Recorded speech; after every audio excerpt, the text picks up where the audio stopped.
Okay, folks. So, very good morning once again, and welcome to the second edition of the Extreme Adventure Pearls virtual expedition. Last session, we did a expedition to Aconcagua, the highest mountain of the Central Andes mountain.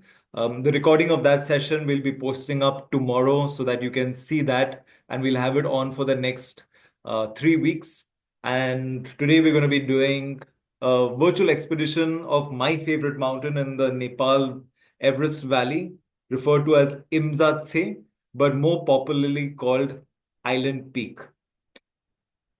This mountain is something very close to my heart because it's one of the first mountains I climbed in Nepal during our preparation for Everest back in 2000. And I think we ended up climbing this mountain in 2012, if I'm not mistaken, Sarojana. And subsequently ended up climbing this mountain about 7 times. It is located in the Everest Valley. And so for those who've never been to Everest Base Camp, it becomes a very nice add-on expedition to do after doing the Everest Base Camp, coming back down and then climbing up the Chukung Valley and climbing Island Peak.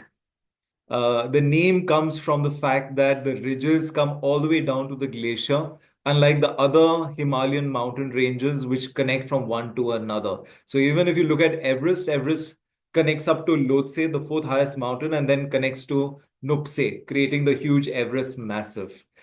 Located at about 6,173 meters.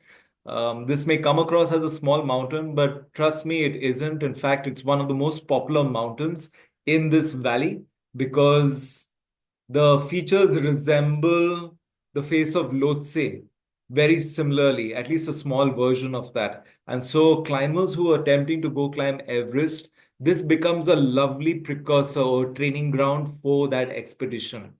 Also, you have to remember that Island Peak is located in the Khumbu Valley, the Everest Valley. And so the environmental conditions, the oxygen conditions, the atmospheric conditions are very similar to Everest because it's the same valley. And so it becomes a lovely pre-board exam to the actual final board exam of climbing the highest mountain in the world. The other big advantage is that it has a lot of tea house connections. So you're not really camping through pretty much the entire amount of this expedition. The only camping experience you have is at base camp. And of course, I'll talk about that. Another brilliant thing about this mountain is the fact that the altitude profile is fabulous. You end up gradually approaching this mountain over a period of about 7 days, which then gives your body enough time to acclimatize to high altitude or extremely high altitude. Now, you have to remember that at 6,000 meters, you are technically higher than the entire continent of Europe, the entire continent of Africa, the entire continent of Antarctica. Pretty much, you're one of the highest points of North America, South America, and yeah, we kind of forget, but Asia has so many of these mountains that are above 6,000 meters. But 6,000 meters is not a height to be trivial with. And therefore, having a good altitude profile, a good height gain, gives you tremendous amount of strategic advantage in this case. Rather than just talk about the route, we have a really nice virtual 3D simulation. So for some of you who've done the Everest Base Camp trek before, we end up reaching the head of the Everest Valley called Lukla and trekking the first day to Phakding. This is great because we end up coming down to 2,600 meters. And then there's this long climb to Namche Bazaar. I'm sure all of you remember this very fondly. We end up spending 2 days at Namche Bazaar, which gives us a lovely profile view, a panoramic view of the mountains all around. We then continue our journey onwards up the Khumbu Valley and end up stopping the next day to a place which all of you would remember, the Tengbuche Monastery. Beautiful, serene, straight out of an old Kung Fu movie. The Tengbuche Monastery is perfectly set on the toughest mountains in the world, right behind it. It also gives you a chance to visit the monastery, and then we continue our journey. We end up passing the small little village of Pangbuche, one of the highest villages at 4,000 meters in the Khumbu Valley, and then continue to the highest village or the largest highest village in this altitude, which is 4,400 meters at Dingbuche. The good thing about Dingbuche is the strategic opportunity where it's set up at. It's just above the tree line at 4,400 meters and also has some lovely little hikes around which give you an opportunity to further acclimatize your altitude profile and therefore adapt to this rapidly changing environment. Now, you must remember that at this point in time, you are at about 500 meters higher than the tree line. So, though you have shrubbery, you have like a lot of juniper and stuff, we we are devoid of altitude. You've now reached the Island Peak base camp. Okay, this is after a stop in Chukung. And from here at 11:30 in the night, we start climbing. Now, this is a big jump because we start at 4,700 meters and slowly and steadily make our way all the way up to Crampon Point. It's essentially a temporary camp that some climbers attempt to stay at, but there's no water. So you have to carry a lot of water. So it's a better practice to push past it, hit the snow, and as there's this beautiful 100-foot wall, ice wall, which gives you a good opportunity to compare with Lhotse Face. It's a standalone mountain, as I mentioned, so you get some fabulous views of Amar Dablam. What you're looking right now is the Amar Lapcha Pass going into Makalu, and of course, you have Lhotse, which is right behind you. In a nutshell, lovely expedition. I really love it. My favorite one. I love going there, and I do this climb almost every year. Um, and overall, I feel that it is tough, it is challenging, but if you have a strong team together and there's a lot of support around you, then definitely doable. There will be multiple points on the climb where you're thinking to yourself, oh my God, why did I sign up for this? But having said that, you have to then trust your team and, of course, trust the process that it is painful, but standing on top of this mountain will be totally worth it. As you guys, some of you know, who've done the Everest Base Camp recently, you have this interesting little side adventure, side quest that we undertake, where you drive to the small, tiny place called Ramechhap, which is more an airstrip than an airport, with one building that you walk through, and then you fly to Lukla. From Lukla is when the trek starts, and as you've seen, you go higher and further up. Um, of course, for the sake of time, I'm going to talk more about the section of the climb that is above the trekking route. So the trekking route we invariably have is above Dingbuche. You know, you trek up to Dingbuche, and then from Dingbuche is where the real climb starts. We normally branch away from all the trekkers who are going towards Everest Base Camp. So the first picture shows you a trail of Chukung. The second picture is actually more picture of Everest Base Camp for those of you interested in combining both. And the third picture is the view from Nagashang Peak. Now, Nagashang Peak is a 5,000-meter peak next to Dingbuche. So, for those attempting to climb Island Peak, I would like to take them on a side little adventure and we go reach the top of 5,000 meters. We normally do this on the acclimatization day of Dingbuche. And from there, the view you see of Ahmedabad is this with this beautiful glacier at the bottom and the foot of Ahmedabad. Um, the combination of trekking, tea house staying makes this really fun.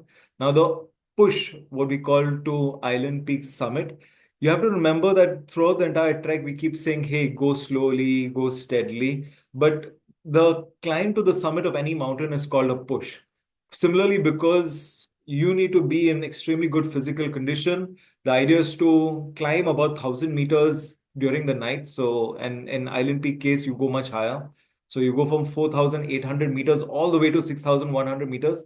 So you try pushing faster than you normally would, more so that you'd kind of beating the clock on high altitude sickness.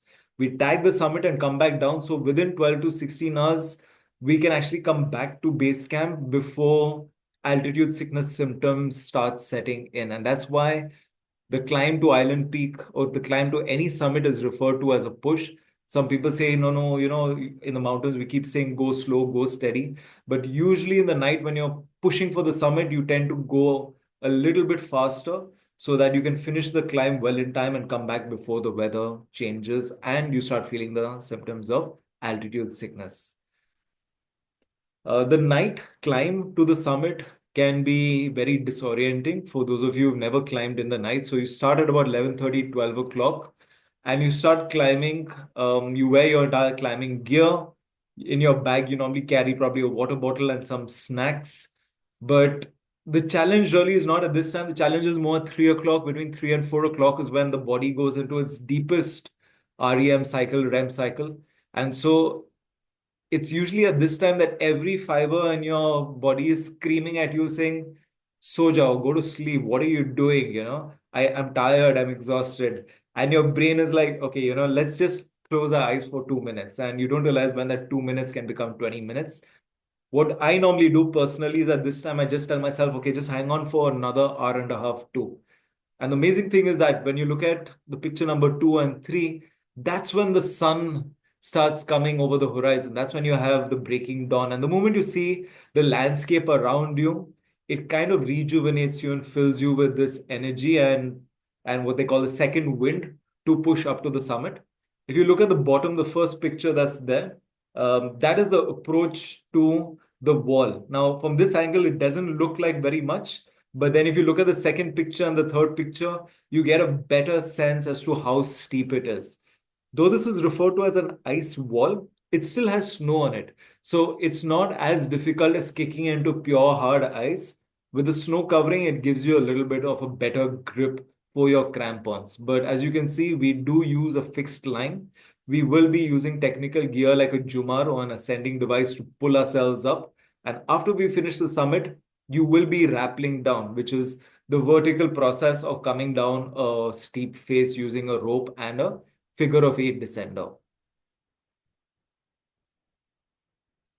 Some more pictures of the summit day because that's what we're really talking about. The first picture is much higher up, and that's on the other side of the razor's edge. The second picture is the same view from the top of the ridge where you can see how low the climber is looking. And the third and the fourth picture are what is referred to as the razor's edge. Now, this is a small little section of about, I would say, about 30 or 40 meters, which is literally walking alongside the shoulder of the mountain. And you get some killer pictures from here. So it's quite exciting. It's what makes Island Peak so attractive as a mountain to climb. It gives you a feel of what big mountain climbing is all about. And if you can see the last picture, there's a showcase of Tendi Sherpa, Kazi Sherpa, Suraj and me, of course, much younger without a beard. And that'll give you an impression of how many years I've been climbing Island Peak. And behind us, of course, is Lhotse. This is the southwest face of Lhotse, one of the most technical faces of the fourth highest mountain to climb. Of course, an expedition doesn't end on the top of the peak. It's important to come all the way back down as well.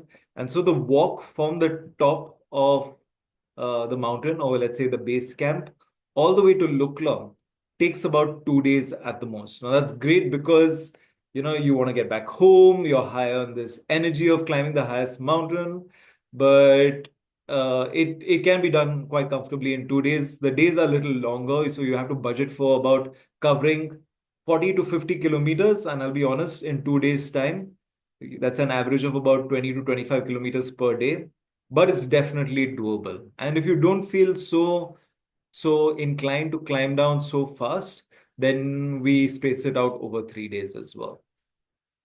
Of course, day 19 is when the expedition ends and we are back down to Kathmandu. We do keep a buffer day, and this is important because more than the climb itself, you usually need the buffer day to fly in and fly out of the Everest Valley. Um, all in all, this is pretty much what the expedition is about. As I said earlier, a typical tea house trek format. Tea houses are these really comfortable little lodges which have beds, mattresses, pillows, and lovely blankets. It's clean, it's neat, it's hygienic, and it's personally run by the family that owns the place. The base camp is a little bit more Spartan, but that's great because at the end of the day, you've come here to climb a mountain and therefore you want to feel like a mountaineer as well. So this gives you a sense of what accommodation is like. We have, if you see the first picture, the blue tent is our dining tent and the yellow tents are the sleeping tents. In the second picture, you can see the same thing over here, but from a different angle. And at the back, you can see a smaller tent, and that's usually used as the loo tents or the toilet tents. Unfortunately, there's no Western plumbing over here, so we do end up using pit loos and toilet paper. A quick summary of what you need for this expedition. A sleeping bag is extremely important. A sleeping mat is good to have rather than sleeping on the hard ground at base camp. And of course, an inflatable pillow can always be more comfortable. But you also have to remember that you're not going to be sleeping an entire night at Island Peak Base Camp. At the most, we're going to be spending possibly, I would say, we reach Island Peak Base Camp in the afternoon. We sleep for the evening, and in the night at 11:30 we start. So you're probably spending about 8 hours at Island Peak Base Camp on the first day, and when you finish the climb on the way back, you spend probably 2 or 3 hours. Unless you're so tired that you need to spend an overnight at Island Peak Base Camp. It is important to be aware of the cold temperatures of here because remember, you're climbing in the Everest Valley. So, though ambient temperatures in the night can touch -5, -10, you can see that the ridge of this mountain is very exposed. So, if there's a wind that is blowing, then the wind chill factor can drop to -20 degrees Celsius. Now, most mountaineers will ask us, oh, but do I need to then prepare for -20 degrees Celsius? Absolutely. It's better to be prepared for the worst and hope for the best than vice versa. So when you're climbing, you must be prepared to be able to sustain yourself for colder temperatures. Remember, the idea of this entire session and this community is to prepare you as better mountaineers, irrespective of whether you climb with us or anywhere else in the world and anybody else, because we feel that it's important for you to be well trained and as self-sufficient as possible. You can take a screenshot of this to get a perspective, or if you like, you can just send us a message and we'll be happy to send you a more detailed list as to what the apparels are. Climbing gear, you need to be prepared for all your technical gear because this is a proper climbing expedition. So, boots, crampons, gaiters, head torch, helmet, very important. You have rockfall and snowfall from high up the mountain. Climbing harness, snow goggles because of the wind, trekking poles. Ice axe, not really required. If you have it, it's great to have. A Jumar is essential. This helps you pull yourself up the rope. Locking carabiners and spare non-locking carabiners. A figure-of-8 descender to rappel down the face. Giri giri is not really required unless you're super technical. And of course, slings to attach all this equipment to you. A pee bottle is optional. It depends upon whether you are comfortable waking up in the night, getting out of your sleeping bag, and going using the washroom, or you'd rather just use a pee bottle. So, right, in a nutshell, this is pretty much what the expedition is about. And now, with some time on the clock, we can actually open up for questions that you may have so that I can then answer and make the session a little bit more interactive. So, please shoot. Shrikant's hand, no, sorry, I thought Shrikant's hand is already up. Okay, questions. I have a question. This the headwatch Yes, that Nata. you're talking about, is it a rock face mix of rock and ice, or what is it? It's mostly snow, or is it very weather specific? And also, do we use ice axe anywhere in this expedition? Is Good there any question. use of? So, Yeah. Island Peak is a kind of climb where you do need to expect rock, snow, Mhm. and ice, right? But again, the ice that you're going to experience is not sure, absolutely smooth kind of ice that you may have experienced in Leh Ladakh during winters. This is mountain ice. So it's ice that has been formed because of an accumulation of snow that has gotten compressed and packed very closely together. In Leh Ladakh, the ice that we were using or climbing on is basically water, flowing water that Mm. is freezing with temperature. So the adhesive coadhesive forces of the ice is much strongly bound as opposed to the kind of crystal ice that we're going to be walking through. Um, Sure. yeah, in a nutshell, that's pretty much it. Yes, Arpit. Yeah, a few questions. Number one, what sort of a jacket should we buy or carry? The outer shell jacket. Yeah. So, what is your recommendation? We buy from Decathlon. We take it on rent. So, need your Yeah. feedback there. No, so great. So good question, Arpit. Honestly, most people presume that you need to have one really good, thick quality jacket that you keep. But in reality, the layers that you end up wearing, that's what ends up giving you the protection that you need against the elements. So to answer your question, we've even used like slightly thick material raincoats also, if required, as an outermost layer when we first started climbing because we didn't have the equipment. But you don't really need a thick jacket. Decathlon has some good options. The qualities of the outermost jacket should be one, It should be slightly thick so that if it rubs against the rock and ice, it doesn't tear. Two, it should be waterproof, if not water resistant. And three, it should be windproof. It should protect you from the wind. So these are the three qualities it can fulfill. It should ideally be a size bigger so that if you're wearing a fleece jacket, a down jacket, then you can actually wear this jacket all the way on top of everything else. So Decathlon is a good option. If you come to Kathmandu, there's some great options also over there. Rental is possible, but if you're thinking about climbing mountains or you're a regular trekker, then a jacket like this is good use to have. I mean, it's a good investment and can be used, let's say, even when you're traveling as an outer jacket for a coat or a suit that you're wearing at the most. So I plan to come a day prior to the start of trek so that I can buy some stuff in Kathmandu. So Excellent. need your help in terms of shop recommendation and all. Perfect. Excellent. Yeah. Yeah, absolutely. Okay. That'll be our pleasure. Okay. The second thing is, what is the Okay. recommendation on getting an Folks, insurance give done? me 1 second. My Murphy has fallen over and is barking and needs my help. I'll just go pick him up and run back to the screen. Okay, so give me 1 second. Yeah.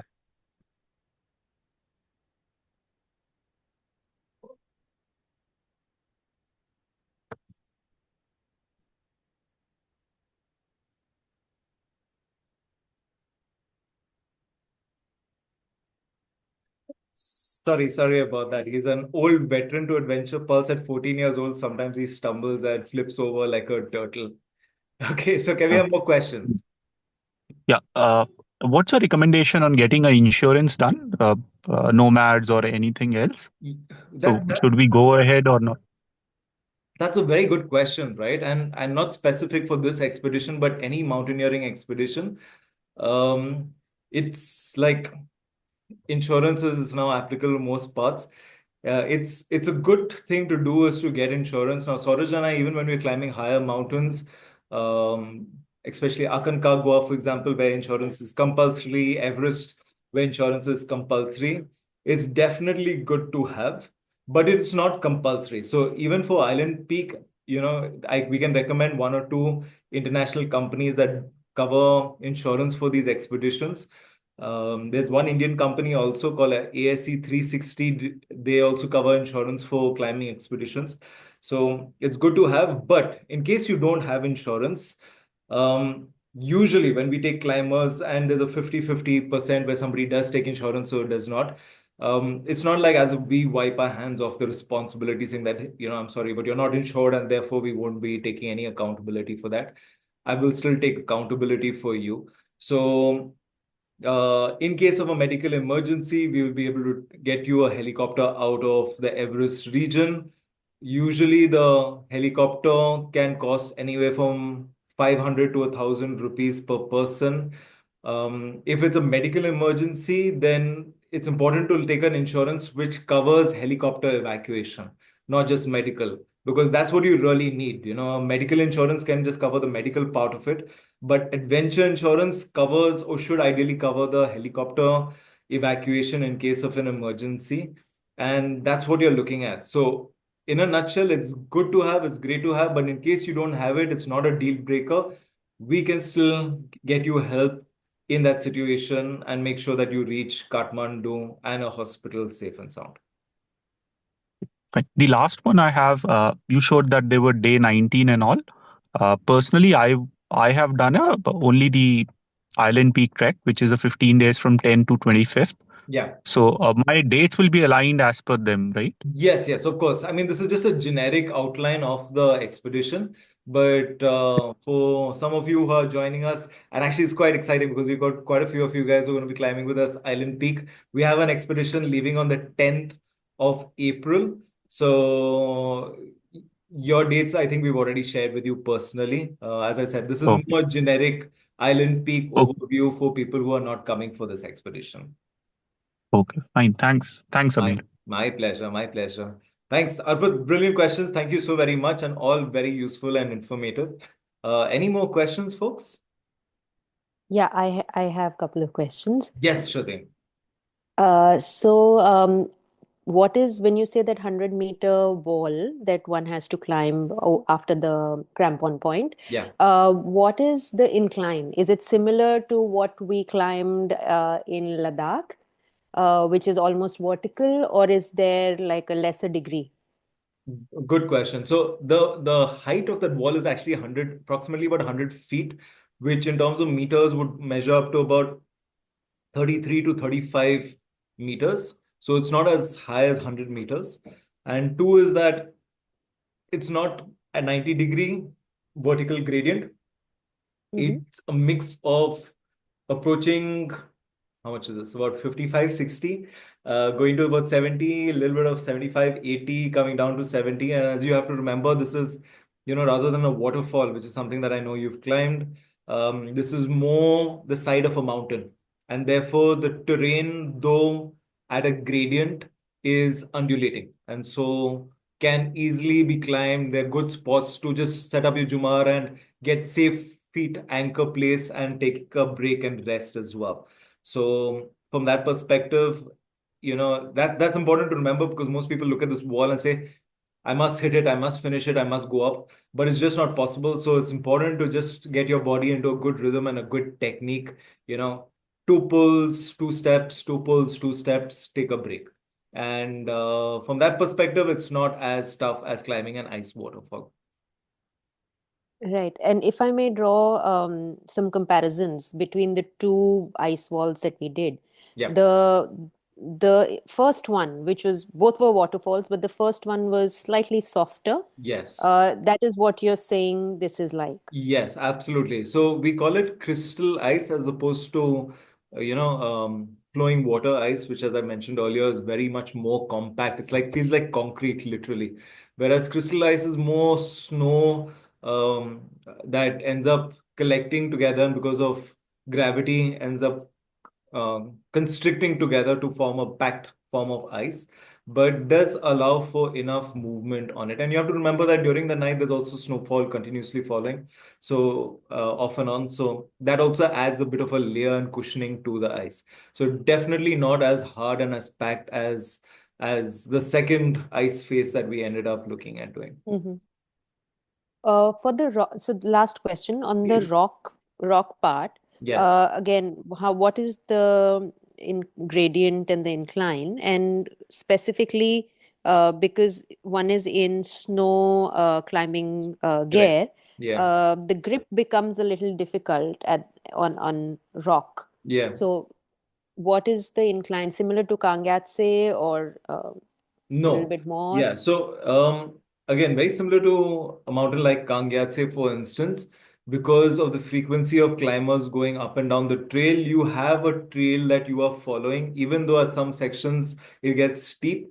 On the steep sections, what we do is we set up switchbacks where the trail we make it more undulating so that it doesn't become as strenuous to climb vertically up. And of course, the transition between the mountain of rock and the actual snow itself, that part of the ground is broken.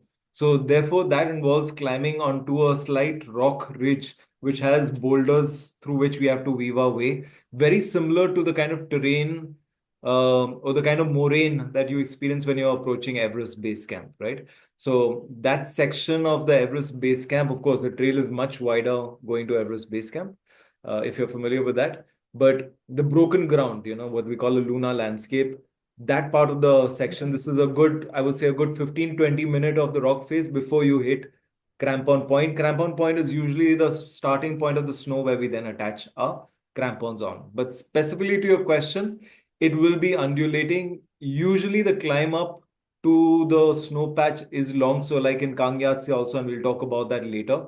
The approach would require a good 3 to 4 hours climbing through the dark on a mud/rock trail up the mountain. Mm-hmm. Okay. But good question, Shruti. Thank you so very much.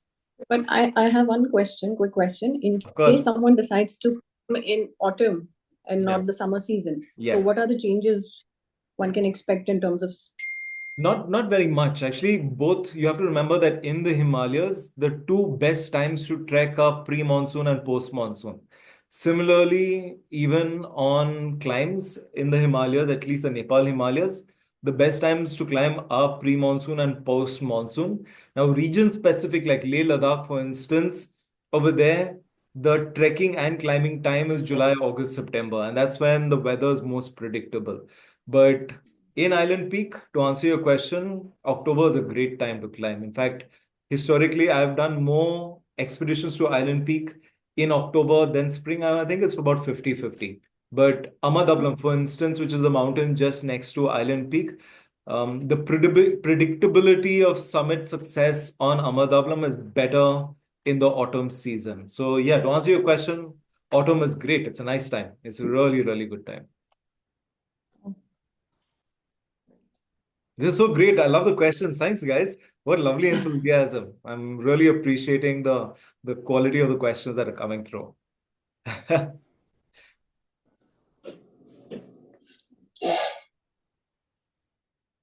So, Samir, two things from my side. Please. One is the chopper alternative from Kathmandu to Lukla still there, or do we have to go via this Ramachep?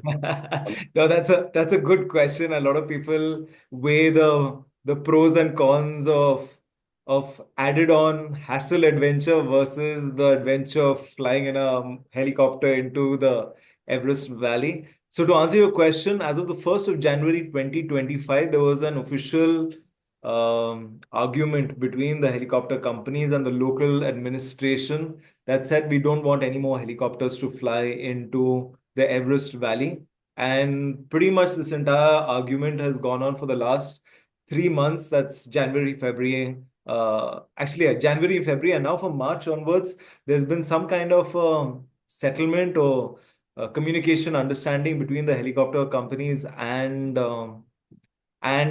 the Pasang Lamo, the local community. So yes, to answer your question, that helicopter option is still available, flying from Kathmandu into the Everest Valley. But again, because of air traffic congestion, they've shifted the official helipad from the international airport, the Kathmandu International Airport, and they've shifted it about 45 minutes outside the city. So there's still a drive that we need to take to the helipad.